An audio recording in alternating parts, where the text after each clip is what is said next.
What's up? Um, how's it going? This is gonna be kind of a weird one. Um, I spent about the last hour or so debating if I was gonna do this, thinking about what I would even say. Just trying to figure out if I should do it, if I should record it, if I should post it, whatever. And I think I'm going to. Whatever. I think it's going to be cathartic for me. Maybe I'm going to say some stuff that resonates with you, and maybe it'll help you. That'd be super awesome if it did. Can't guarantee that it will, but I definitely feel like I need to just fucking ramble. I feel like I need to ramble and just say some shit that's on my mind, and it's I can't even organize it in my head. For the past hour, I've been thinking about like what I would say, how I would say it, kind of premeditating it, and every time I would start to do that, I would stop myself and be like, yeah, look, if you're gonna do it, just do it, and if you're not gonna do it, go to bed. But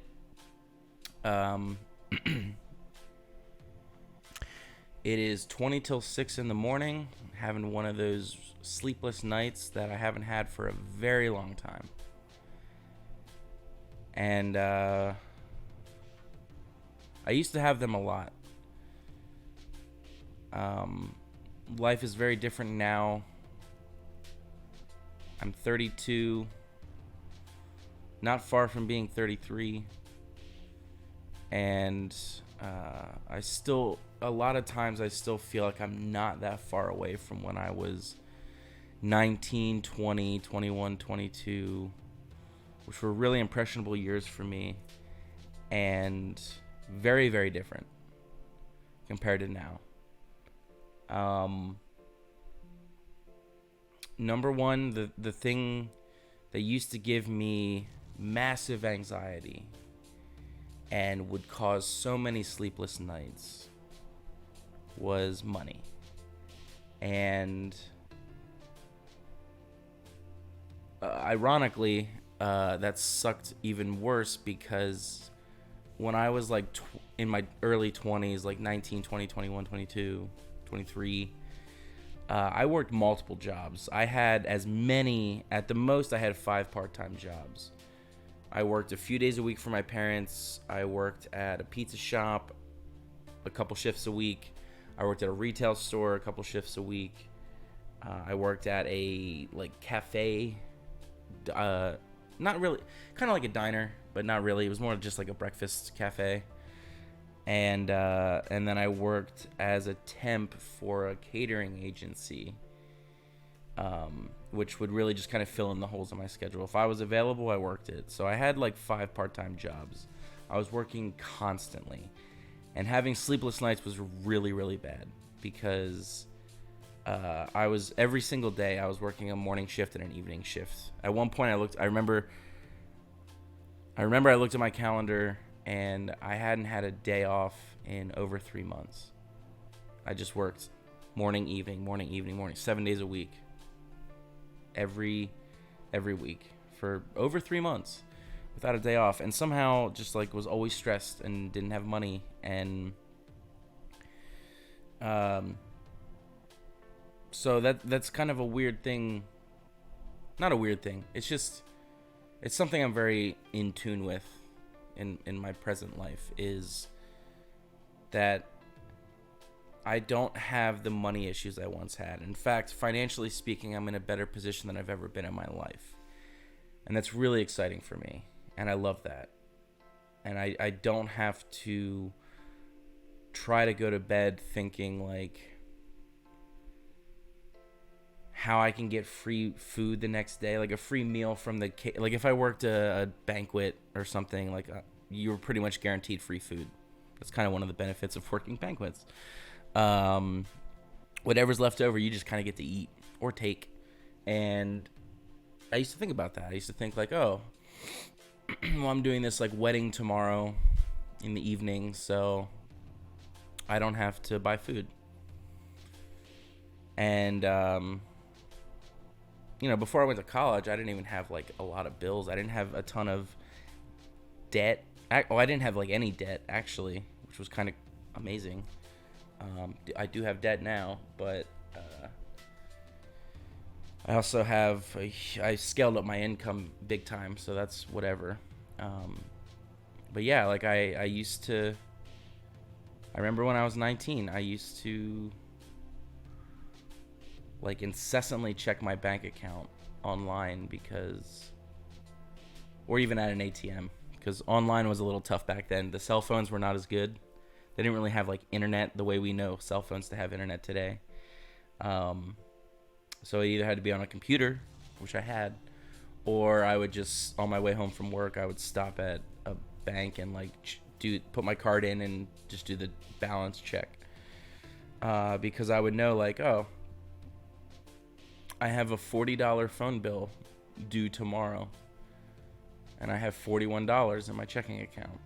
So once I pay that bill, I'm going to have $1 and some change. And I need to work my serving job tomorrow and make good tips, which was very stressful, because anyone who's been a server would know that when you go in having to make a certain amount of money, you're stressed, and you probably give worse service and you get worse tips, which then stresses you out more. And by the way, I should have said this at the beginning. This is what I mean when I said my thoughts are disorganized. For those of you who know, if you're watching this, if you're still watching this, I don't know, we've been going 7 minutes. If you're still watching this and you know me, then a lot of this will probably make sense to you. If you just stumbled upon this on the internet for some odd reason and you think something I say might resonate with you, then welcome and what's up. And sorry, because I feel like I'm just gonna fucking ramble. This is gonna be like old school true style vlogging, where I just word vomit and stream of conscious my thoughts right out, and I record it, and I will upload it, and the goal is to feel better.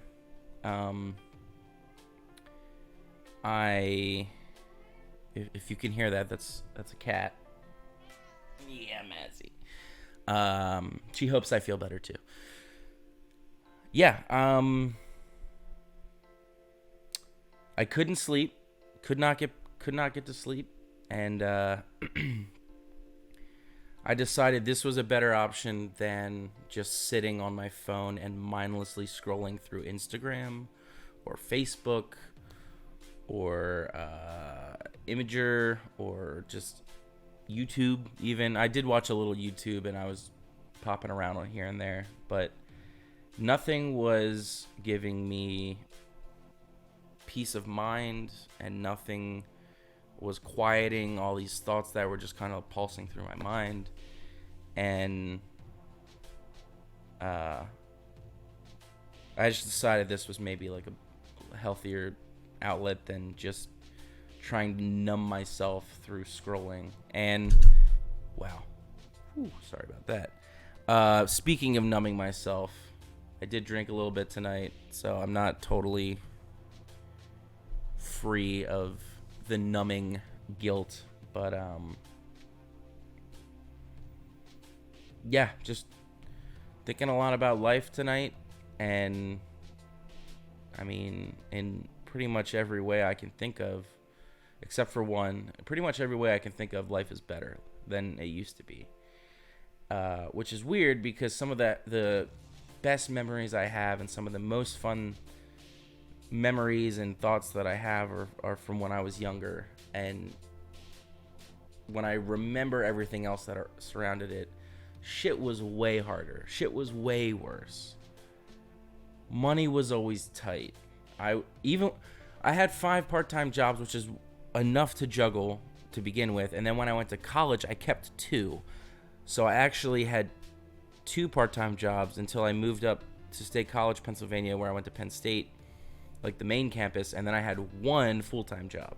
So I had a full-time job and I was a student, double majoring and taking like 16, 18 credits a semester, and just all I remember is just not getting sleep. Whether it was because I was having a good time or a bad time, I just remember not getting sleep.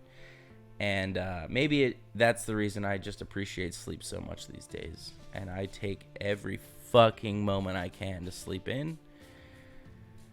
I work in television now, which has a wacky schedule. 12-hour days are the minimum. Days and days and days at a time without a day off is common. And then when I do have days off, like I've had for the past couple days, I sleep the fuck in. I enjoy my bed. I have a lovely bed, and I sleep in it, and I have great pillows, and I love them, and I enjoy every moment that I can of them. And it probably stems from having had such like a stressful late teen, early 20s life, because sleep was a luxury. Sometimes I made it that way. Sometimes it just was that way. Sometimes I rapped at the pizza shop. Not even rapped. That's a TV thing. Sometimes I finished my shift at the pizza shop at 11:30 p.m. and I had to go to my catering job at the university that was like next door to my apartment, so I could walk to it, which was cool. But I have to be there at 4 a.m. So I rapped at 11:30 and then went home. And like, if you've ever worked a full day of work, you know, probably, unless you were in a coal mine, you can't just go home and fall asleep. There's got to be some decompression. There's got to be some like you time.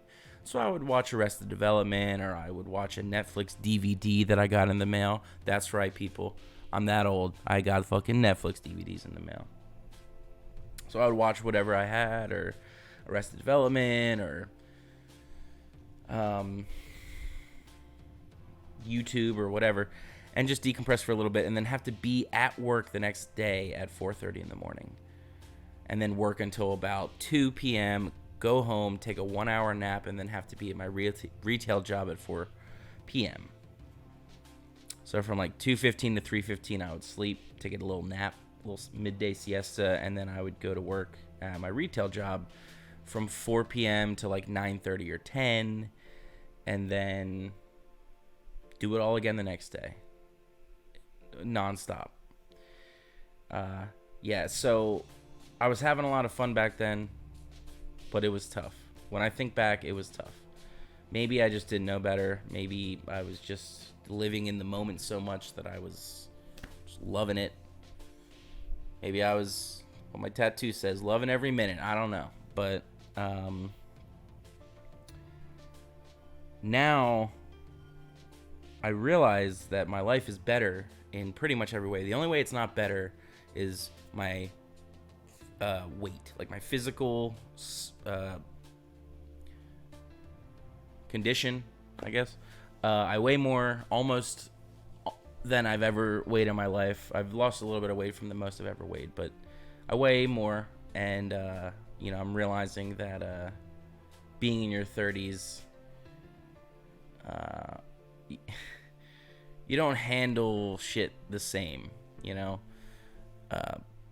I actually have grown to appreciate the line from Big Daddy when he says, "You're a kid, you can eat anything and nothing happens. I'm an adult. If I drink a milkshake, my ass jiggles for a week." I mean, he's kind of onto something with that.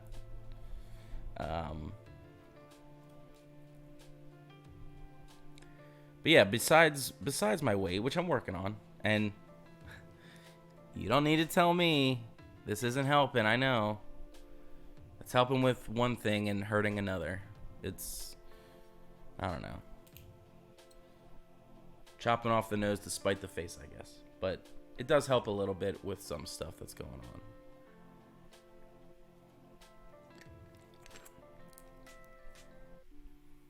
And I'm probably not going to edit this video. So I don't know how long it's going to be. I'm just going to ramble until I feel better. Until I feel like I've said everything that's on my mind and on my chest. Um,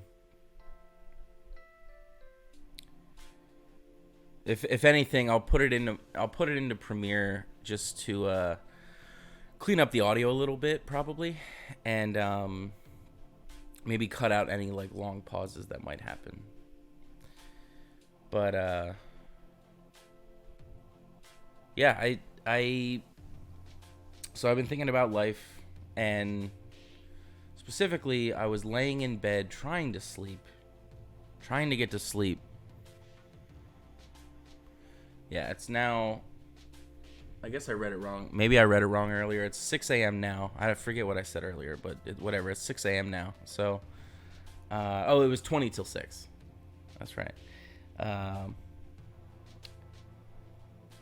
And I was laying in bed trying to get to sleep. And tonight I was feeling a way that I haven't felt in a very long time. And it's not a good way. It's a very vulnerable and sad and aimless way to feel. So I'm not gonna say what made me feel that way. I don't think it's necessary. It doesn't add anything. I know what happened, and I don't need to like spill it to the internet. But basically, a thing happened, and it made me feel sad and dumb, and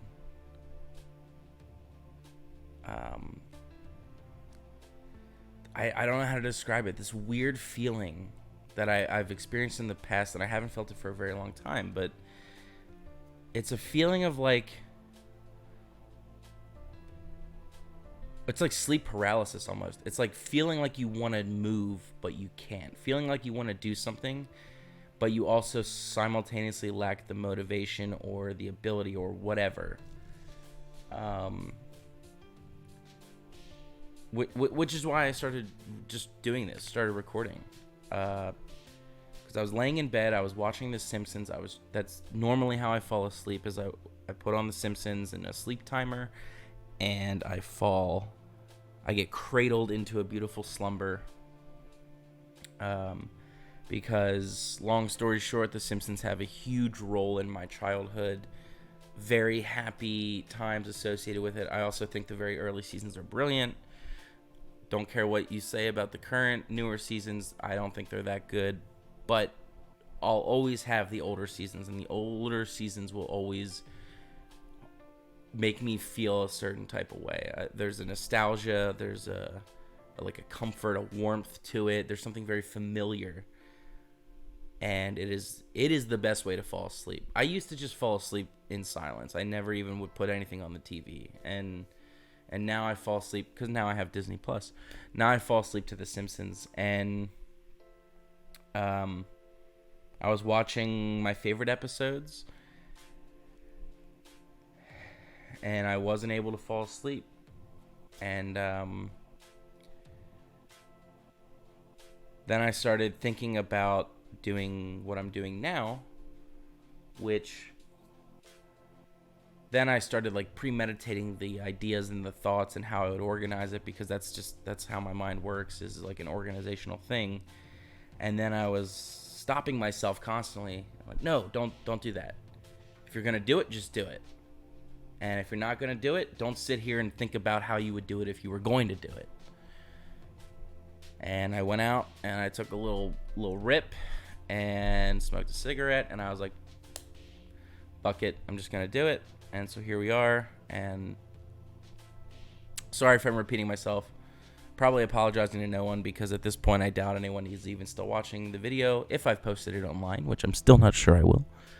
But yeah, I just I've been thinking about life tonight.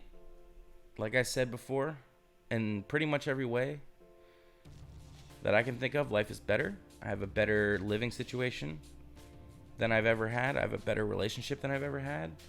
I have more money and just better finances than I've ever had. I've got a nice car. I can I can pretty much set my own schedule and take off whenever I want. And going back to the point before where I had worked 3 months straight without a day off, it's wild to me still, 15 years later, that, not 15, sorry, like 12 years later, that I can just have a week off from work and not even bat an eye. I can just go spend money and not even think about it. Not like crazy money, I'm not going out and buying Bugattis, but I can go out and I can buy movie tickets and some food at the theater and just not even think like, do I have enough for groceries? Do I have enough for gas? And I'm blessed to be in that position. I mean, I don't want to sound like I'm bragging. I want it to be clear that I understand that, and I'm grateful that I'm in that position. And the same thing with my relationship and my living situation and my career path and my ability to do things that I'm passionate about and have the time and the resources to do that. That is something that a lot of people don't have. And I don't let that go unappreciated. Messy. And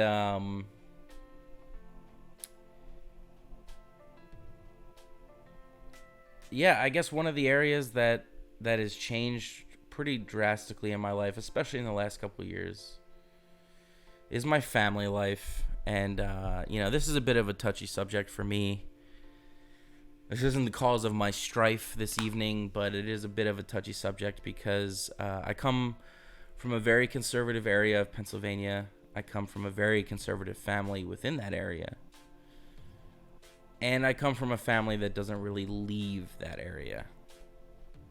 I mean, I don't even know, besides a relative I have who's going to college in California, I can't think of a relative off the top of my head who doesn't live within like a 100-mile radius of where I grew up. And which probably adds to the conservatism, is just like living in a bubble or whatever. But my relationship with my family has changed a lot. I've been in Texas for 5 years, almost 6 actually. I keep saying 5, but in 2 months it'll be 6 years, and it's been amazing. I've loved Texas. I've had an amazing time.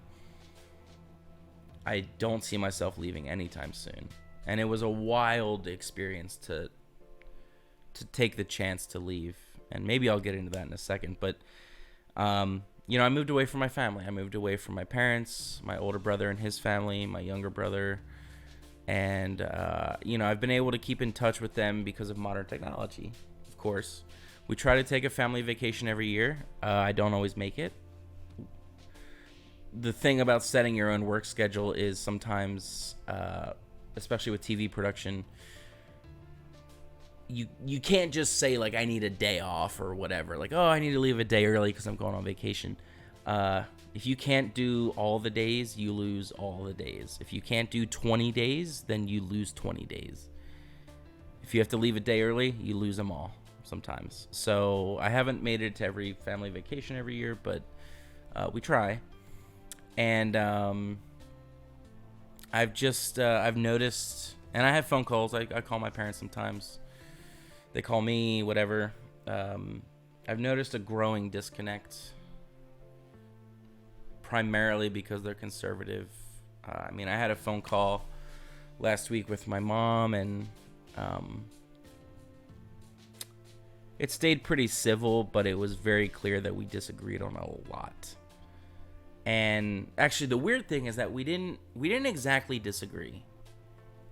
I think at the end of the day, we both kind of wanted the same outcome. It was just that we thought there were different ways to like make that happen, or whatever. I'm not sure, but it's been a sad reality for me to kind of come to those terms, because I love my family. I'll probably always love my family. I can't really see a reason I wouldn't. But loving them is different than feeling like I'm a part of them.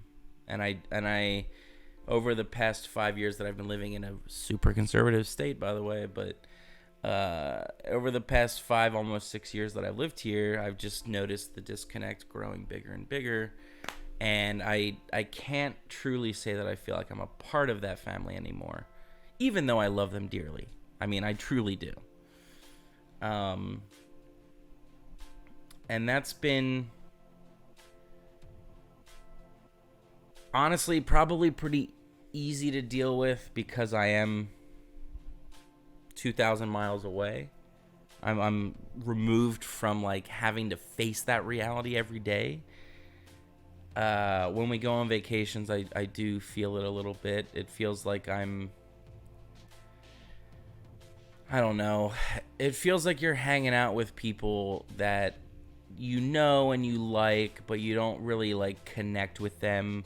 So it's a little, I hate to use the word forced because it's really not forced with my family, but it does feel a little unnatural. Maybe I can say that.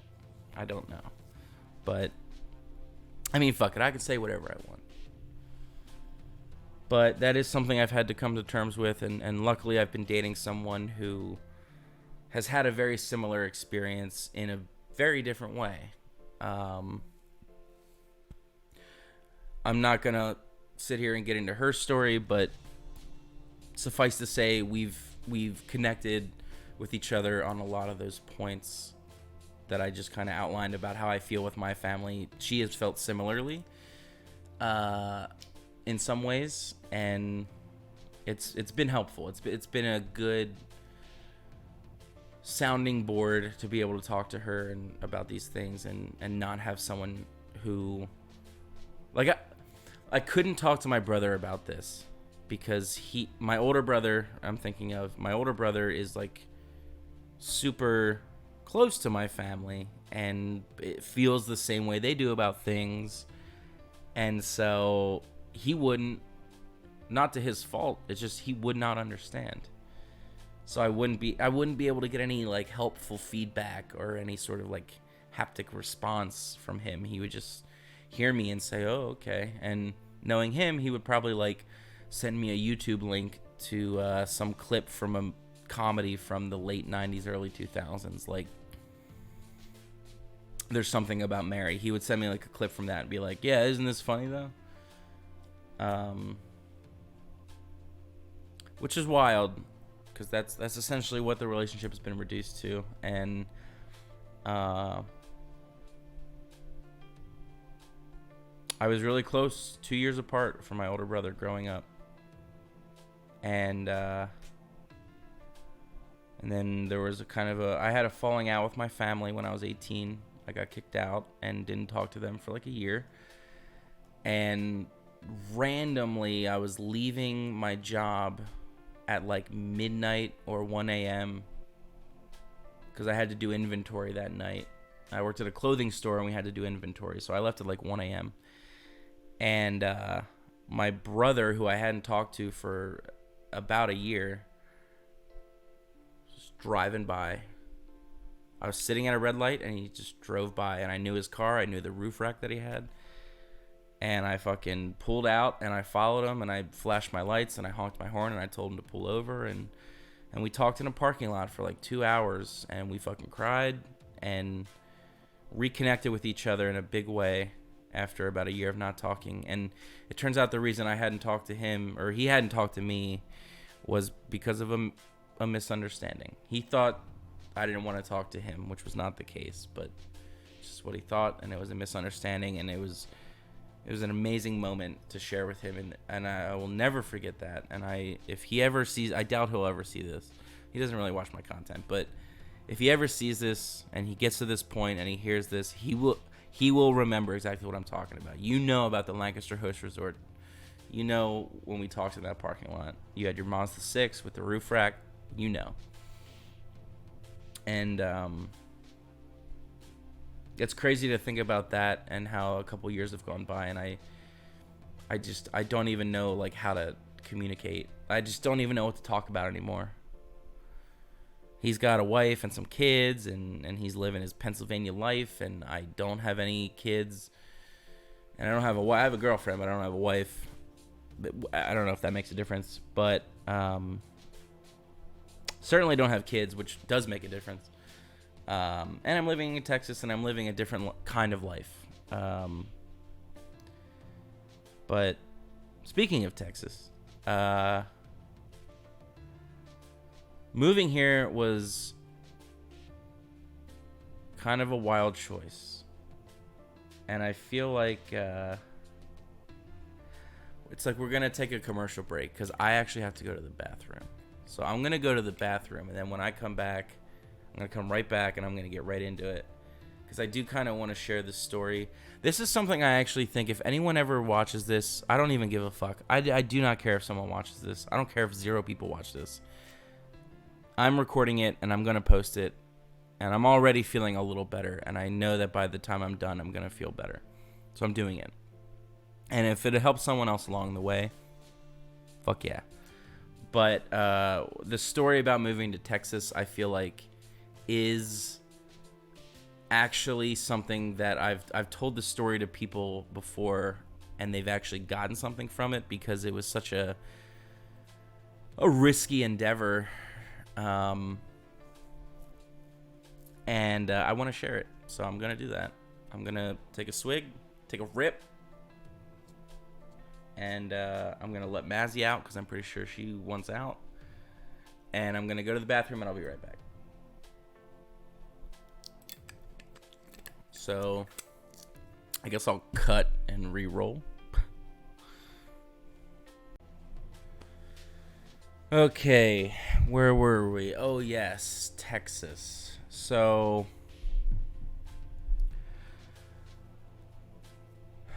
moving to Texas was pretty wild. The reason I started doing this little like recording and shit tonight was because I had this fucking wild feeling where you feel like you want to do something, but you don't know what to do. I don't know how. It's so hard to describe. Like, especially if you're a creative person, and I think if creative people watch this, they'll know what I'm talking about without me saying it. But if you're a creator, whether it's YouTube videos or like Twitch streaming or illustration, digital illustration, painting, writing, whatever your like creative endeavor is, undoubtedly the most inspiration comes out of like bad feelings. Maybe not undoubtedly, but that's how I feel. I feel like I'm the most creative. I'm the most in tune with my emotions when I'm not happy. When I'm happy, I'm just like, yo, life's good, let's fucking go. But when I'm not happy, that's when I start thinking about deeper emotional connections, and then I start thinking about characters that I'm working on, because I do write on the side, and I start thinking about how my personal experiences could be interpolated into an experience with a character in something that I'm writing. Like, it doesn't have to be the same scenario, it's just about how they feel. It's about what makes them feel that way. That's what I start to think about when I'm unhappy. And it's kind of fucked up. It's kind of like a creative curse. Which is why a lot of like the greatest writers or screenwriters of all time were like raging alcoholics, sad, lonely people. And that's why they made the best shit. And like, that's tough to juggle when you're someone like me who wants to write great. I want to write great screenplays, and I do write stuff that I send to some friends of mine, and they tell me like, yo, this is good. Like, you just need to do this, or this, and maybe flesh it out a little bit. But like this, I could see this on the screen. And sadly, the best writing I do for it is when I'm unhappy. But I was in this position earlier tonight where like I was unhappy, and I didn't feel like writing. I feel like I didn't have the focus to write.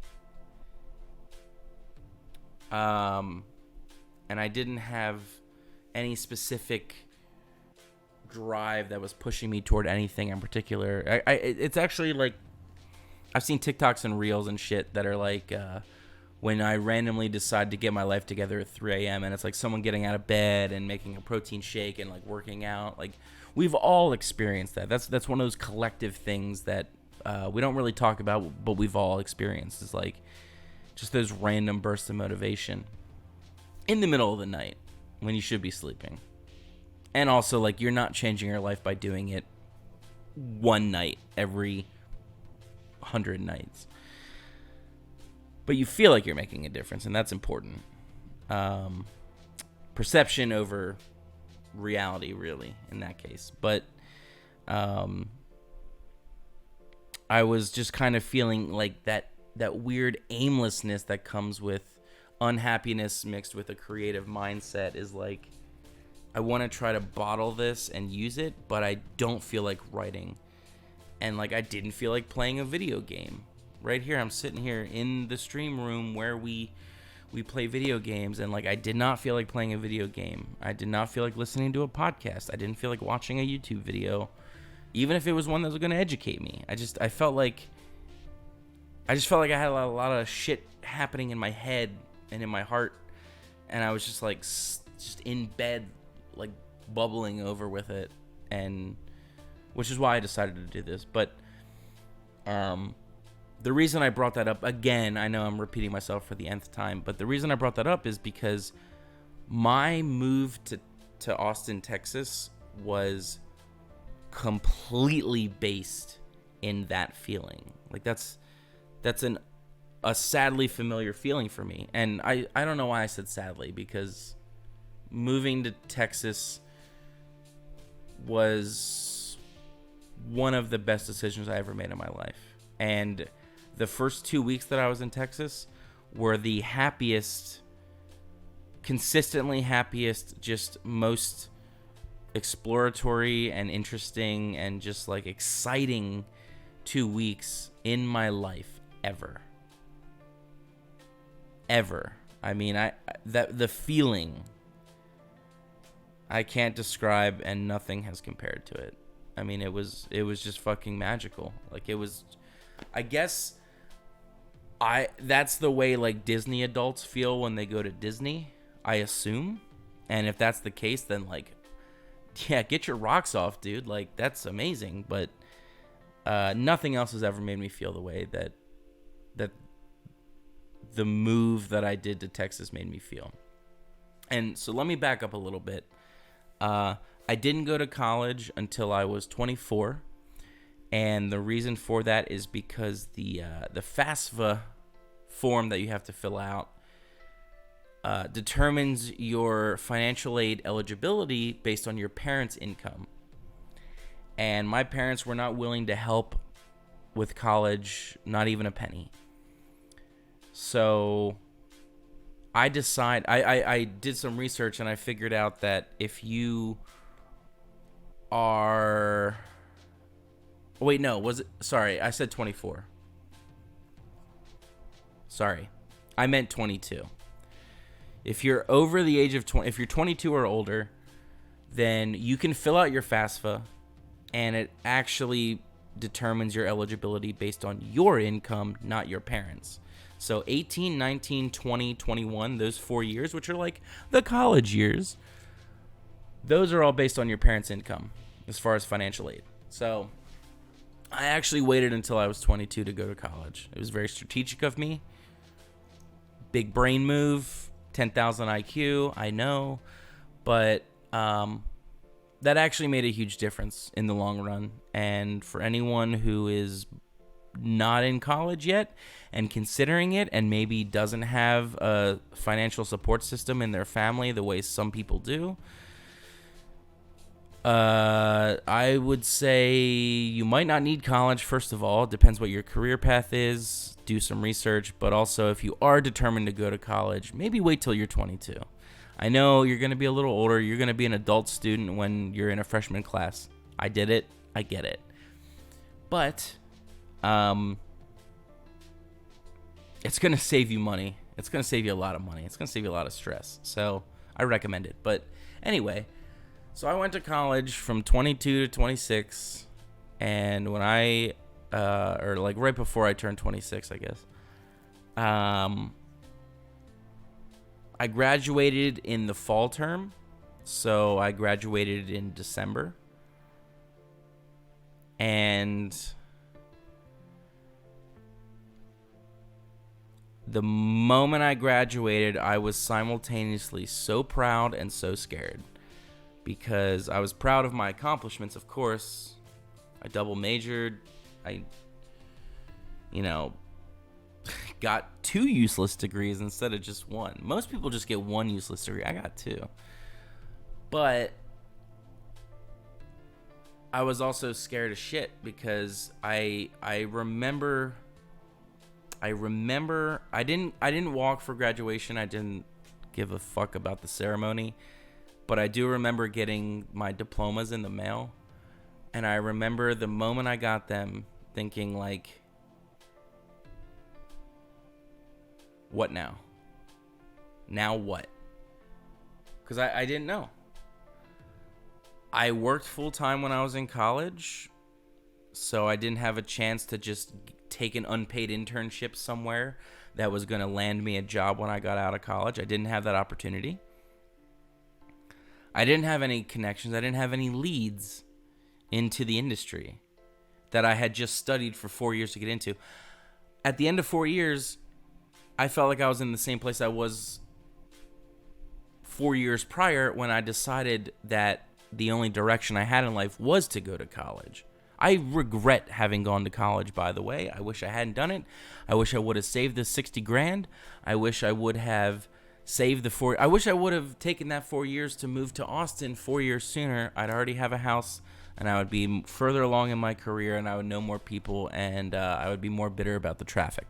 But I didn't do that. So there's really no use regretting it, because it is what it is now. But the reason I went to college is because I had spent a couple years living on my own. I had roommates, but I moved out. After I got kicked out when I was 18, I did not move back in. I just lived with friends or whatever and got jobs to pay my rent and had to go adult mode, had to go sicko mode real fast. And after a couple years of that, I was like, now what? And, I had dated a girl whose brother went to Penn State, and he ended up becoming like a post-production guy, and he did some editing on movies with Anthony Hopkins, and he edited Tokyo Drift, what's that movie called? Fast and the Furious Tokyo Drift. He was like an editor on that, and that at the time seemed really cool to me, so I was like, whoa, that's pretty sick. I've wanted to do TV and film production, so I guess I'll go to Penn State. And then I set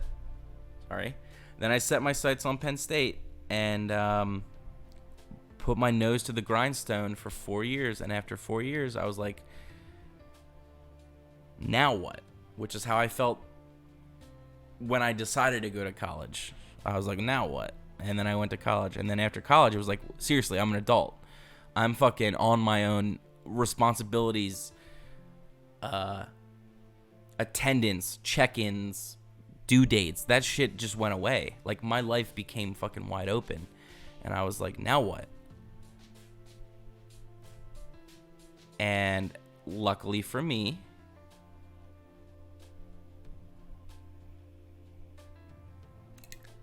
at the time when I graduated, I was working at a country club. I was a server and a bartender. And a lot of the members were super chill. They liked me. We got along well. Good rapport. They liked how I mixed the drinks. I mixed a strong drink, let me just tell you. I mean, do I have to tell you? I mixed a strong drink. So, they liked me. And what I had done is I did some research on like areas that had a lot of production work in the U.S. And by the way, I had considered Germany. I visited Germany when I was 18. And when I was in München, I thought, fuck, dude, I could live here. I could move here. I knew German. Still know a little bit of German. But at the time I was fluent. I was like, dude, I could live here. And Germany is like number 3 in the world of film production. US is number 1. India, Bollywood, baby, number 2. Number 3, Germany. So could have happened. I could be speaking German right now, acting like I'm German. But no, I looked up areas in the U.S. The major areas, obviously, L.A., New York, Atlanta, Chicago, Austin, and to a much lesser degree, Florida, like Miami, kinda, Orlando, but much less. So basically the top 3 were LA, New York, Atlanta. And I was like, okay, LA's oversaturated. It's expensive to live there. There's a million people who can do your job just as well as, if not better than you. So the competition is strong. And New York. New York is basically the same. I grew up in the Northeast. I didn't like the winters. I didn't like the summers. So New York was the climate that I wasn't super down with. Atlanta gets mad humid. And I considered Atlanta, but really, ultimately, I did end up living in Atlanta for 5 months, and I hated it. So Atlanta wasn't working. Chicago, kind of the same deal. Chicago is my favorite city in the country. I've been to pretty much every major city in this country, and Chicago is far and away my favorite. However, I've never gone in the winter. Well, that's not true. I did go one time in the winter, and I hated it. So the winter was not my climate. So suddenly Texas just looked really appealing. It kind of had all the benchmarks that I needed. It had a healthy production life. Check. It had a warm, dry heat, at least in Austin. I later discovered not so much in Houston, but Austin was dry. Check. At the time, it wasn't the hottest market in the country, so it was relatively affordable to live there. I mean, I was on the outskirts, like 20 minutes away, but I could afford it. Check. And all the members of the country club that I had talked to about my idea of moving to Austin, Texas, they all said the same thing. Oh my God, I've been to Austin. You're going to love it. It's a young city. It's a vibrant city. It's a fun city. It's got it all. Check. So I said, all right. In 1 year, I will move to Austin, Texas. And I gave myself a deadline, it was the first deadline I had after college was over with all the assignment deadlines and whatnot. It was the first deadline I gave myself. I said, in 1 year, this was in January of that year, 2016, 2015, I don't know, whatever, 2015, I think. I don't care. So I graduated in December, and then that following January, I said, 1 year, I have 1 year to save up money to move to Texas. And I kept that deadline. I kept that promise to myself. And on January 3rd of whatever year that was, 2016, maybe? I don't know. I forget. What's math right now? 6 years, 2022. 2016. Okay. So January 3rd of 2016, I left at like midnight because I was going to leave the next morning, but I was too excited I couldn't sleep. So I left at midnight. My mom was crying. I met up with one of my best friends still to this day, Colin. I met up with him, and we had some drinks before I left, and you know, had a nice night out. And then my mom was crying, and then I left. My younger brother was crying. You would have thought I died. And I began my journey, and I had sold all my furniture. I only took what I could pack into my 2008 Mazda 3, which at this point was paid off, 8 years old, and had a rattle. So it was a good companion, I will say that. But it's like a 25-hour, 26-hour drive, something like that, from where I lived in Pennsylvania to Austin. I took a little I kind of went out of the way. I took a little let me go this way. I took a little detour, a little bit of a different route, just because I wanted to stop at the Jim Beam Distillery, and I also wanted to stop at Knob Creek. Ended up not having time for Knob Creek because I got stuck on the highway in Kentucky because of ice, because January. So I lost a couple hours. I actually had to get off the highway and like sleep in my car and wait for the highway to get salted. So I went to Jim Beam, but then I pushed on to Memphis, where I spent the night and slept the whole night. Slept for like 12 hours. And I was exhausted.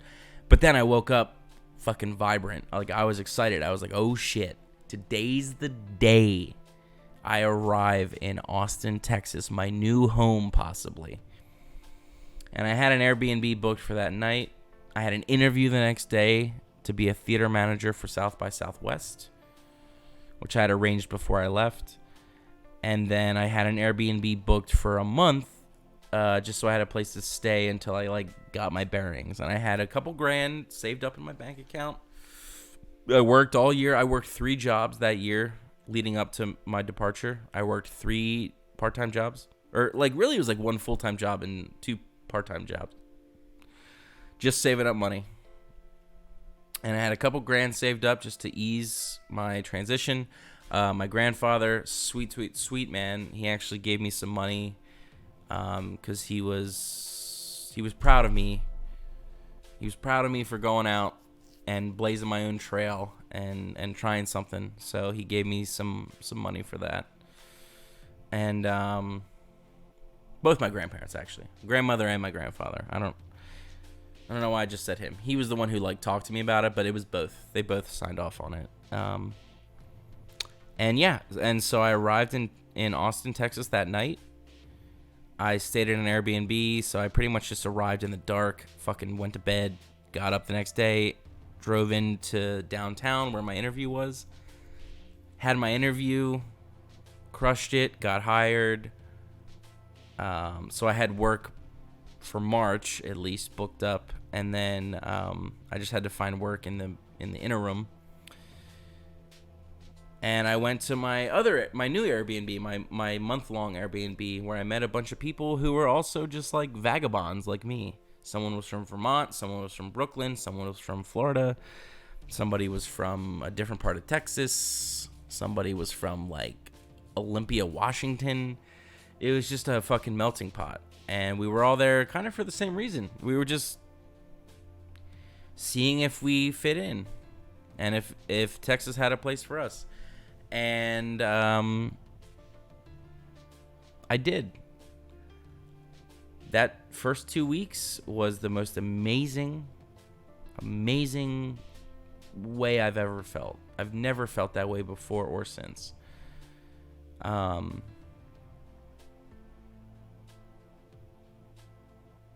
it was a tremendous risk. And maybe that's what contributed to the feeling. Maybe that's what made it even sweeter, was that I didn't really have a parachute.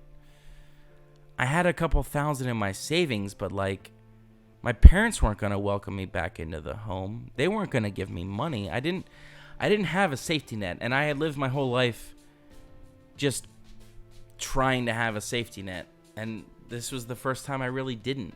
And it was a sink or swim moment, and I swam beautifully, like a graceful salmon.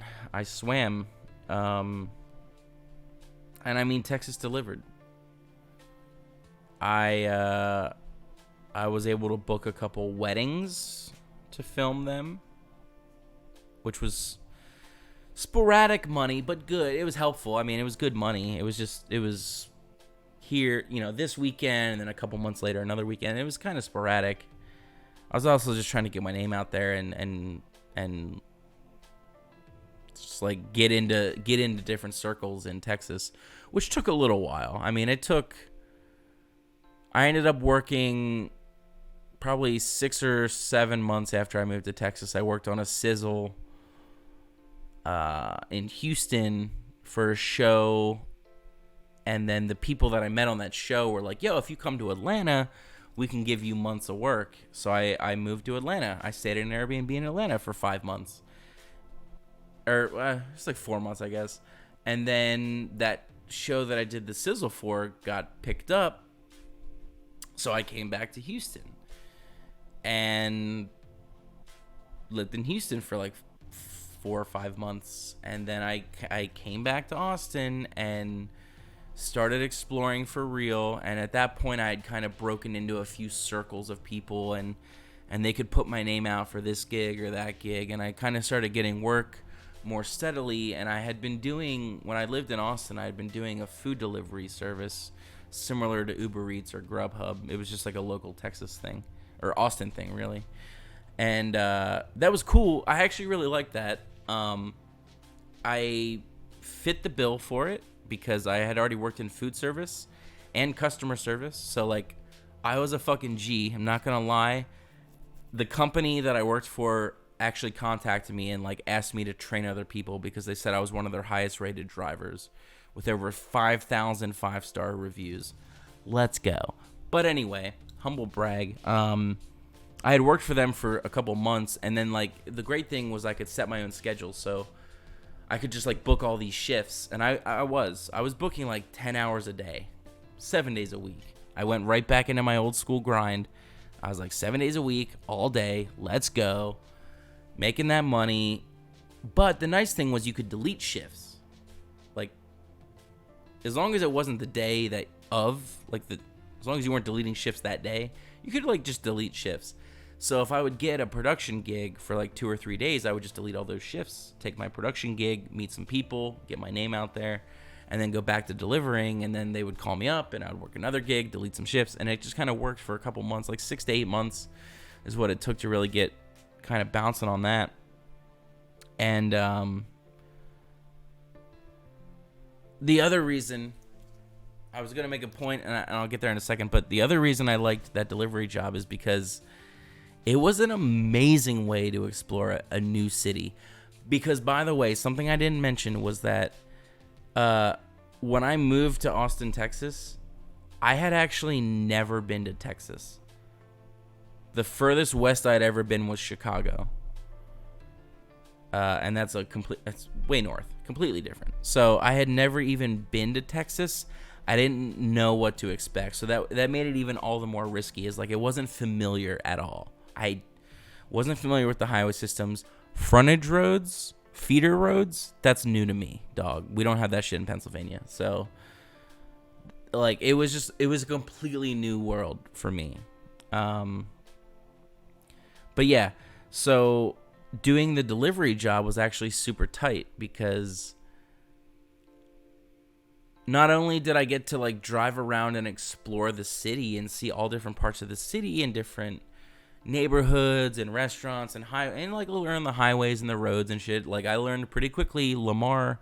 I learned what Lamar was pretty quickly. So and Congress Street, South Congress. I learned that shit quickly, which is cool. But also, at the end of a week, I could be like, yo, everybody is ordering from P. Terry's. I guess I should try P. Terry's. Like, this must be a good restaurant. So it was actually, like, a really good way to learn the best restaurants in town, too. Was just like, yo, everyone's ordering from Torchy's Tacos. Is this shit good or what? It must be. Everyone's ordering from it. I tried Torchy's. Loved it. Taco Deli. Loved it. Those of you who don't live in Austin, Texas, you don't know these places. But if you come to Austin, Texas, go to these places. But yeah, it was a really cool way to, like, explore the city. The company I worked for did little, like, meet and greet events, so I got to, like, meet people or whatever.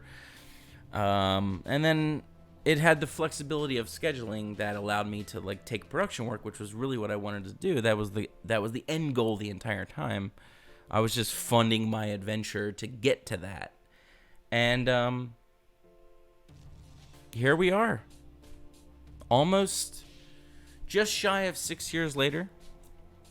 Full-time camera operator. Working for major networks, major streaming services, traveling the world, traveling the country.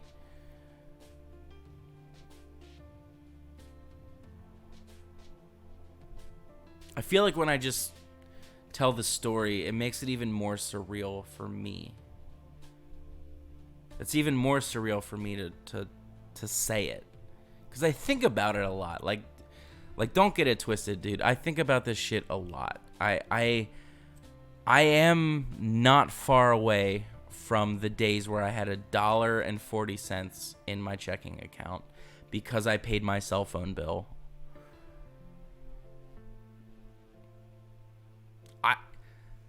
I'm not far enough away, I guess, to forget, like, overdraft fees. Like, I used to go into the bank and fucking argue and fight and say, if this is a debit card and I overdrafted at the grocery store, but you approved it, and then I went to the gas station and you approved it, and then I went to McDonald's and you approved it, then why am I paying $30 a hit on overdrafted charges when you should have denied it? That was the whole point of the debit card back in the day, was that it wasn't a credit card. You didn't spend money on credit and then pay back what you owed. It was a debit card. You paid with what you had in your bank account, and if you didn't have it, they said fucking decline, bruh. And I used to go into the bank. I used to go into Wachovia Bank. Shout out to the Northeast. Shout out to Wachovia. Shout out to fuck Wells Fargo, actually, because they acquired Wachovia and destroyed it. I used to go into the bank and argue and say, if this is a debit card and I have a $35 overdraft on every charge, why did you keep approving them?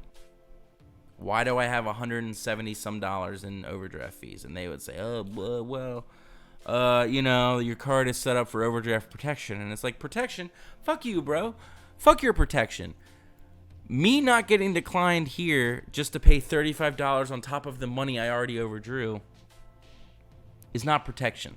That's extortion, actually, my guy.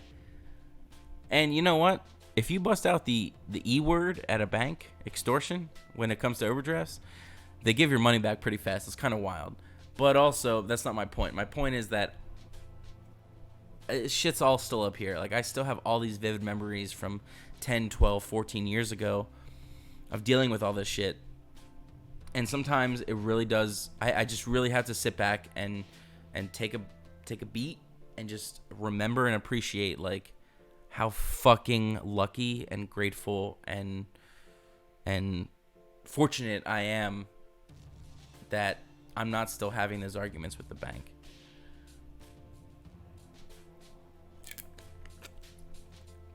And I'm not having those dumb arguments with girlfriends of days yore. Because I have a healthier relationship now, and it's better. I'm a better person. I probably became a better person as a result of those past relationships, and so I will never like scoff at my exes for that. But I certainly don't get into the bungle of conversations and arguments that I used to get into, and I'm grateful for that too. But I don't know.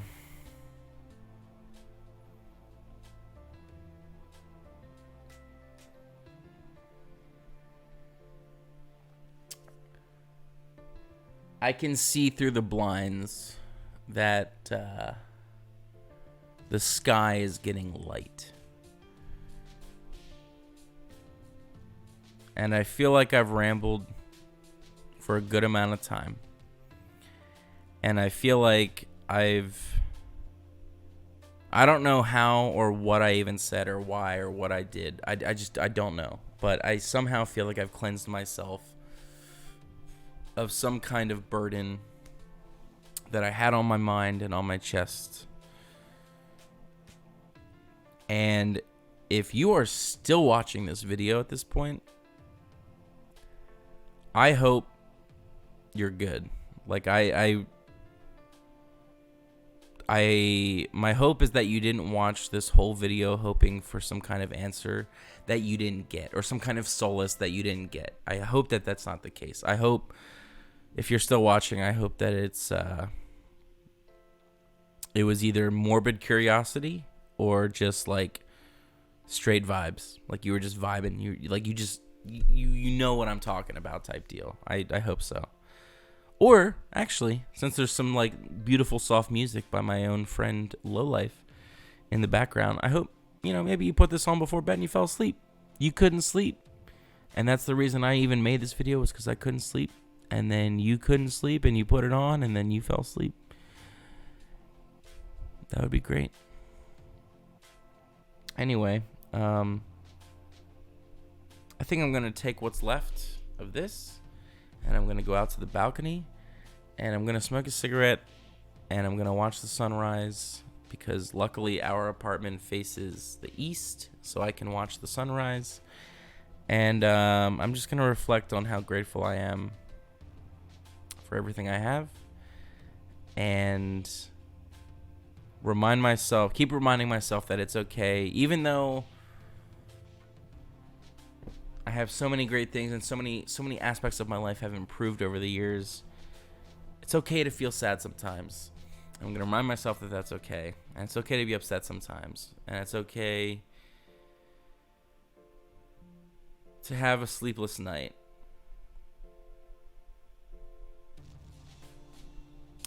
And I hope that you don't have a sleepless night. I hope that you have a productive day and a productive night of sleep. And to the probably at this point only person who's still watching, which I assume is me, months down the road watching this again to remind myself of how happy I should be. To you, to me, to us, to I say good judgment comes from experience, and experience comes from bad judgment. And as long as you can keep that in mind, you'll have a happier life.